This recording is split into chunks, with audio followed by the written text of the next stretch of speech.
Hello everyone. So let's start chapter 4, and chapter 4 is like a combination between chapters 2 and 3. So in 2 we discussed the supply of labor, in 3 we discussed the demand for labor, and now we're going to discuss the two curves together, the demand and the supply, and discuss the market equilibrium. So before we start, any market, right, has two parties, has the suppliers and has the demanders, or the firms as those who demand the service, the firms who demand the service, and the workers who supply the service. And of course, we have to reach a certain agreement between the two such that they both are happy with the wage received or paid and the level of employment in the market. Okay, so out of the interaction between the demand and the supply, a certain price is determined and a certain quantity. So it's exactly the same idea as the market for Pepsi, market for pizza, as we discussed it in the micro course. So there are two types of markets. One, when we have just one buyer of workers or labor, and this is called the monopsony market. And we have, which is the one that we usually discuss, the monopoly market, in which we have just one seller of a certain good or a certain service. Okay, so if we are just discussing a perfectly competitive market, then we're just discussing a huge supply of workers and a huge supply of firms, and there is an invisible hand that creates this market equilibrium. But those are kind of special cases that we will also discuss in this topic. Okay, so if we have a competitive labor market, again, interaction between supply and demand, it generates a competitive wage and quantity or employment. Okay, so we have supply, demand, price, and Q, quantity. And anytime we have a dynamic market in which we have no restrictions on the supply nor the demand, we are guaranteed that we are going to reach a certain equilibrium. Okay, so we will always move towards an equilibrium as long as we don't have any restrictions in the market. Whether the restrictions are coming from the firms, they are only they are the only party who are deciding how many job offers to bring to the market, or we don't have any restrictions from the government, or we don't have any restrictions from the workers, for example, the workers' union, and so on. So if you don't have any restrictions, then we have a guarantee that there is what we call market dynamics, that we will bring us back towards equilibrium. Every time we are away from equilibrium, market forces will get us back towards that equilibrium. Okay, so this is what we call the competitive market. And having a competitive market ensures efficiency in allocating resources. Again, efficiency is nothing new, like this is something that we have also discussed in a micro course. So Pareto efficiency, which basically exists if the gains from trade have been exhausted, like I cannot trade anymore and get another person better off. And in other words, we have a terminology called Pareto optimality, which is the best equilibrium ever. And this best equilibrium ever is going to happen if these resources are allocated in such a way that there is no way to make someone better off without making another person worse off. Okay, so we have exhausted all the available resources that we have in the market. And you can think of it in terms of real life, in terms of policy applications. Anytime policymakers are thinking about introducing, let's say, a new policy, or building a new school, or building a new hospital, there is no way that they're going to make these decisions without actually calculating the benefits versus the costs of that decision. And they want to make sure and ensure that every time they are making a decision. They want to make sure that this change or this introduction of that service or that building would make cannot make anyone better off without harming another person. Okay, so if the answer is yes, then we call this is a Pareto improving. Okay, so this is a Pareto optimality decision. So looking at a competitive labor market, and again, there is nothing new. So we have a market in which we have a price in dollars, we have a quantity, number of people employed, okay, and we have the suppliers of the service, which is the workers, the demanders for the service, which are the firms.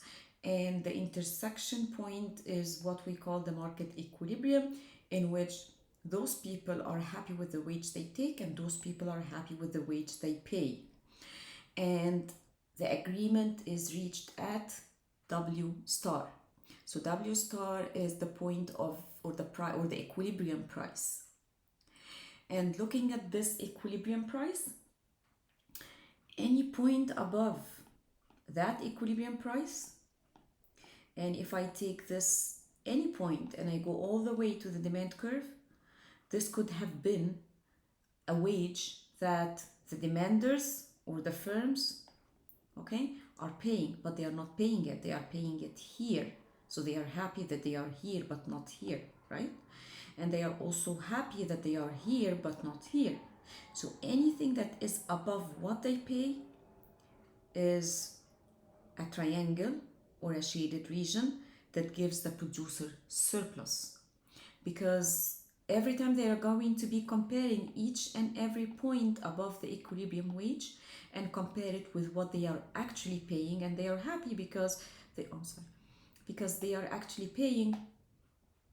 I don't know how to get rid of this anyway, because they are actually paying at wage star and they are not paying anything above wage star. I want also to think about this triangle, the lower part, which is the same idea, but we call it the worker surplus. So the worker surplus, which is the Q region, the Q triangle, so the workers are getting this W star. Let me clean this. Sometimes it gets so messy. So they are at this triangle, which is called the workers surplus, because they are earning that much, but they could have been here. They could have been in any of these lower wages, but they're happy because they got here, right? And that's why we call every and each point here the worker surplus. So if I combine this with the producer surplus, right? Together we get this big triangle, and this big triangle is the competitive market equilibrium. Okay, so it's the competitive market maximize the value of output when we sum these two together, the P plus Q. So when we talk about competitive market equilibrium, again, the word is competitive, so there is no intervention in the market, neither by the firms, neither by the workers, neither by the government. So nobody is interfering in the invisible hand in the process or the dynamics of the market that creates the market equilibrium. So there is a free entry. Anybody can enter the market, anybody can exit at any time, and this would guarantee that we would have a single wage paid to all workers. Also, the allocation of workers to firm equates the wage to the value of the marginal product of labor.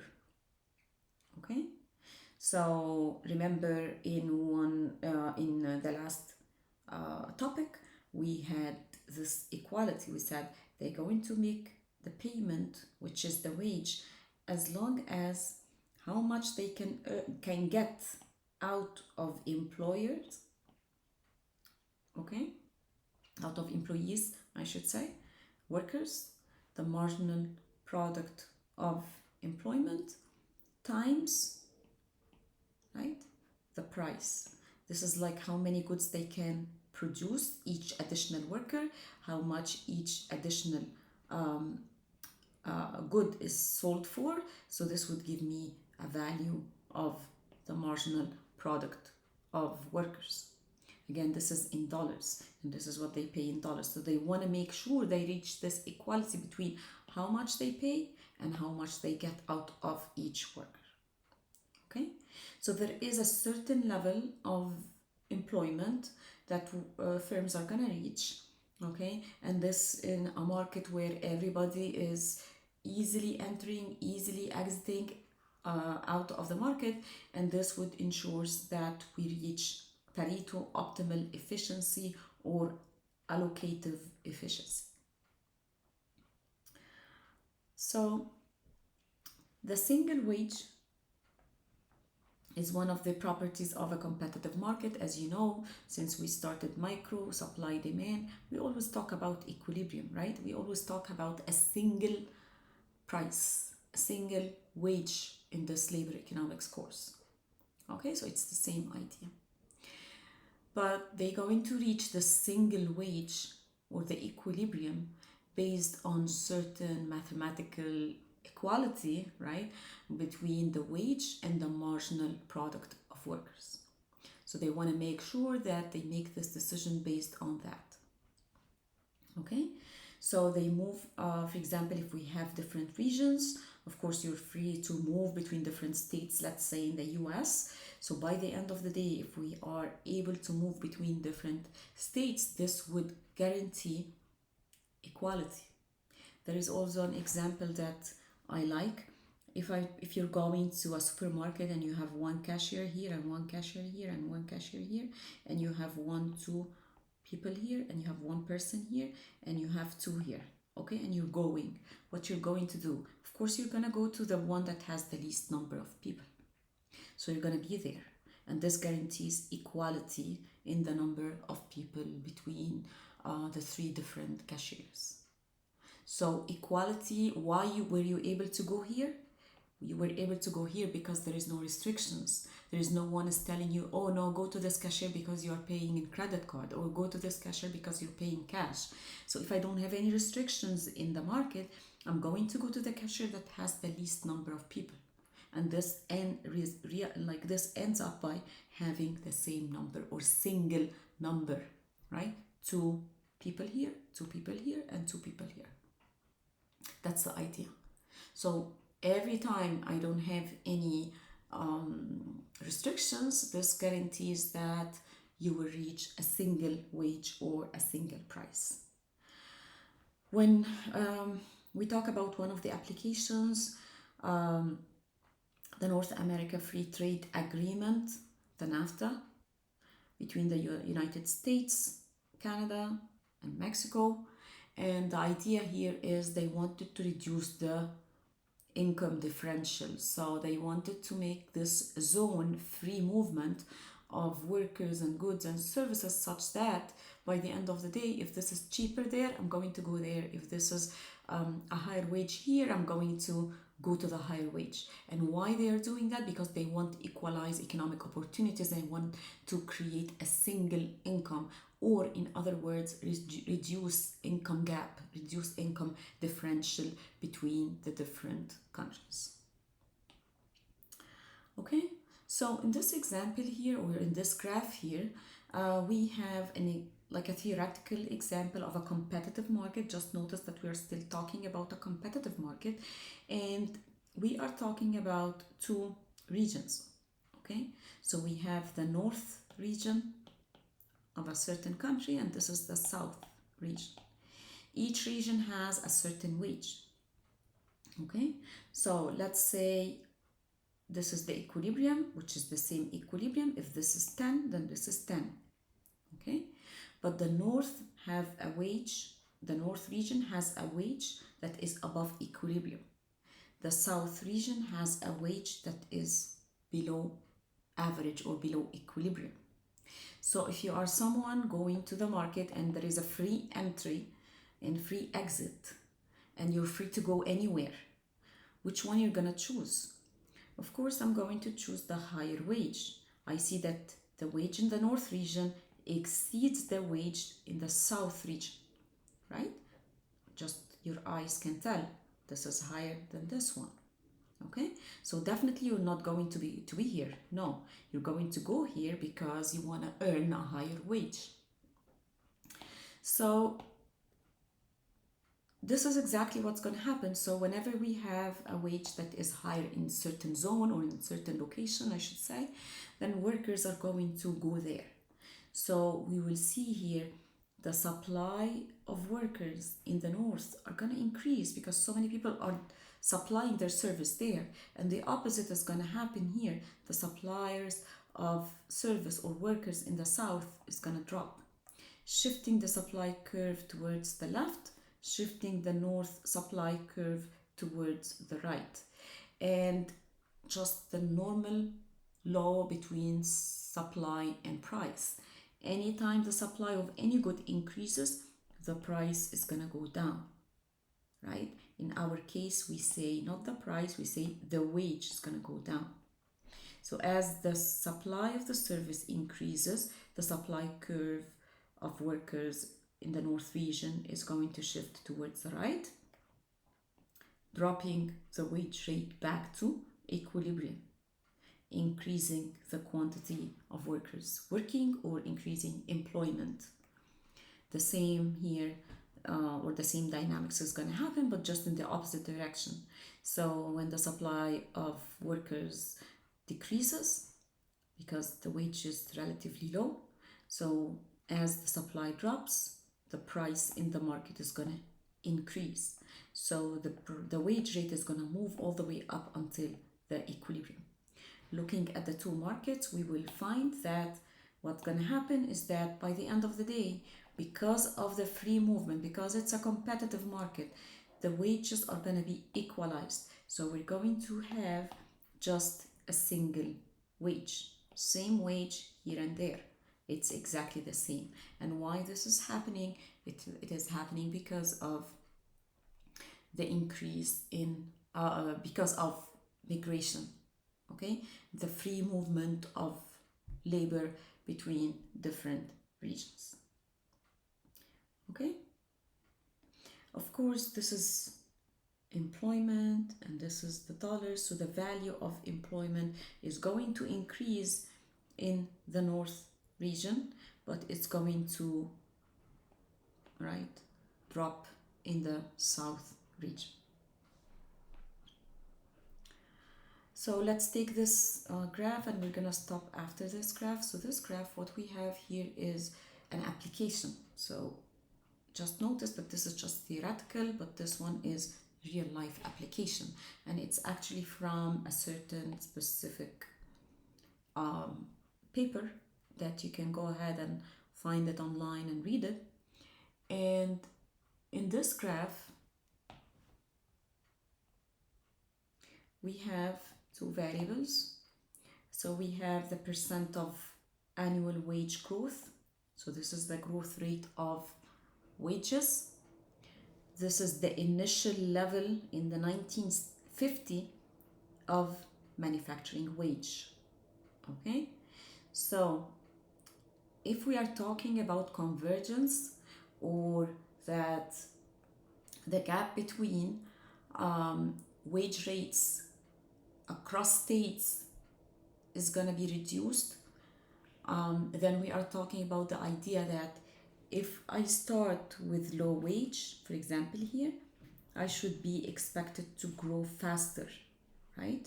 So for example, this state here started relatively by 1.1 in 1950.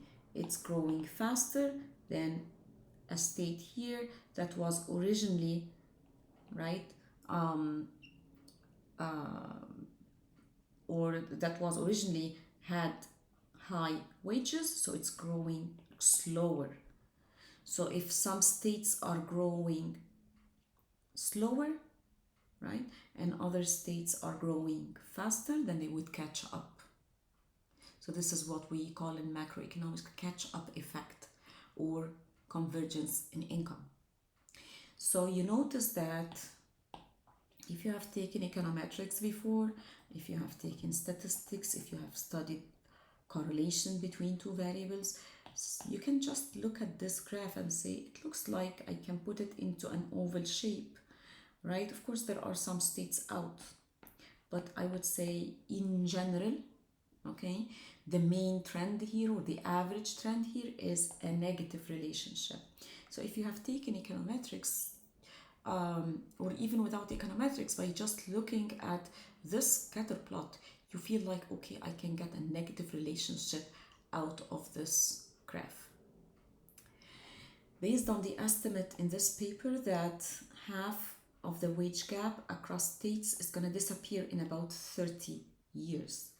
Okay, so there is a gap, yes, we understand, but this gap is getting smaller and smaller and smaller because we are free to move between states. Of course, it's not as the theory predicts that is going to be closed or a gap of zero, right? It's not going to happen.